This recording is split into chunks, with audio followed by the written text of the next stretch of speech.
Hello dear students, आज solve कर रहे हैं IAS इको ऑप्शनल 2024 का पेपर। तो इसमें दिया critically the phenomena of classical dichotomy है क्या। सो पहले क्लासिकल डाइकोटोमी में आपको बताना पड़ेगा रियल और नॉमिनल वेरिएबल के बीच में गड़बड़ हो जाता है। So real economic outcomes are unaffected by the changes in the nominal, अगर ये लॉन्ग रन में हुआ। ये लॉन्ग रन बड़ा इंपॉर्टेंट है यहाँ पर, ठीक है, ध्यान से। ये हम लोग का लॉन्ग रन कॉन्सेप्ट है, this is not a short run concept. अब इसके बाद हिस्टोरिकल कॉन्टेक्स्ट में मैंने कुछ दिया हुआ है, ये मैं आप लोगों को रिटर्न में दे दूंगा। रियल सेक्टर और मॉनेटरी सेक्टर में डिफरेंसेस यही से ही होता है। So money acts the main part in these two sectorisation. इसके बाद आता है इकोनॉमिक थ्योरी के अगर जाएंगे, neutrality of money plays a very crucial role. अच्छा, ऑब्जेक्टिव ऑफ द कॉन्सेप्ट में मेन आइडिया रियल और नॉमिनल वेरिएबल में फ़र्क क्या है कि नंबर ऑफ गुड्स प्रोड्यूस, जो प्रोड्यूस होता है उसको हम लोग रियल ले सकते हैं, जैसे टेक्नोलॉजी, ये कस्टमर, ये। और लेकिन नॉमिनल वेरिएबल में आ जाएगा मनी सप्लाई, पैसे का सप्लाई कितना है, नॉमिनल वेजेस जो हम लोग आंखों में देख रहे हैं, ठीक है।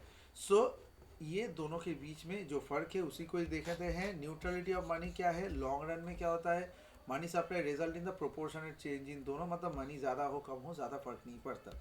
मतलब मनी सप्लाई अगर डबल करेंगे, प्राइस को भी डबल करेंगे तो इकोनॉमी में कोई फ़र्क नहीं पड़ेगा। तो इसका कुछ क्रिटिसिज्म भी है, केंशियन पर्सपेक्टिव थोड़ा सा अलग है क्योंकि वो नियो क्लासिकल थ्योरी में आया। क्लासिकल के बाद जो थ्योरी आते हैं उसे हम लोग नियो क्लासिकल कहते हैं। मॉडर्न पर्सपेक्टिव में रहेगा तो एक और इम्पॉर्टेंट चीज़ भी है कि मॉनिटरी व्यू भी यहाँ पर हम लोग दिखा सकते हैं कि मॉनिटरी इकोनॉमी का व्यू। और क्लासिकल इकोनॉमी में एक बहुत ही इंपॉर्टेंट सा स्ट्रक्चर है जो पोस्ट केंशियन क्रिटिक है। ये क्या है, ये हम लोग का क्लासिकल डाइकोटोमी को रिजेक्ट करता है। क्यों रिजेक्ट करता है, क्योंकि क्लासिकल डाइकोटोमी में क्या होता है कि रियल और नॉमिनल के बीच वाले फ़र्क को, लेकिन एक्चुअली दे आर डिपेंडेंट। जैसे मान लीजिए रियल मनी सप्लाई, ठीक है, तो एक्चुअल बाई प्राइस लेवल,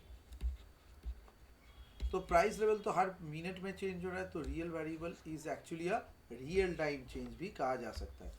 इसके बाद एक और इम्पॉर्टेंट चीज़ मैं यहाँ पर आप लोगों को बताऊंगा, वो है शॉर्ट रन और लॉन्ग रन में। लॉन्ग रन में इकोनॉमी के सारी चीज़ों को पता चल जाता है, वो कैसे चेंज होगा क्या नहीं है, लेकिन शॉर्ट रन में रिएक्शन टाइम बहुत कम रहता है, लेस रिएक्शन टाइम, ठीक है। So as a result of that ये फिनोमेना होता है।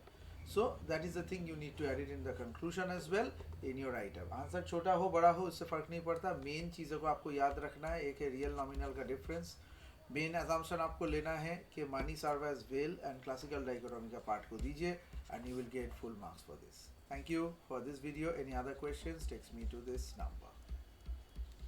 Thank you.